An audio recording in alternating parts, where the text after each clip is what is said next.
हरे कृष्णा. आज आपण मस्त असं मँगो मटका कुल्फी बघणार आहोत. मार्केटपेक्षा मस्त आणि हेल्दी एकदम. तर तुम्ही ही रेसिपी नक्की ट्राय करा. चला तर मग बघू आपण रेसिपी. अर्धा लिटर दूध घेतलं, इथे मी साखर टाकून घेतली आणि इथे कस्टर्ड पावडर दुधामध्ये मिक्स करून आणि मिल्क पावडर दुधामध्ये मिक्स करून मी हे सगळं दुधामध्ये मिक्स करून छान असं घट्टसर करून घेतलेलं आहे.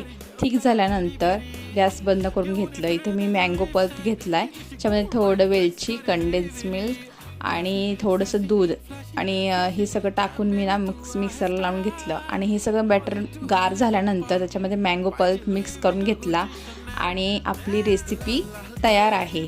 तर इथे मी मस्त असे मटके घेतलेले आहेत, त्याच्यामध्ये मी ह्याला ओतून घेतलं आणि 8 तासासाठी मी रात्रभर फ्रीझरला ठेवलं होतं. ड्रायफ्रूट्स वगैरे तुमच्या आवडीनुसार तुम्ही गार्निशिंग करू शकता.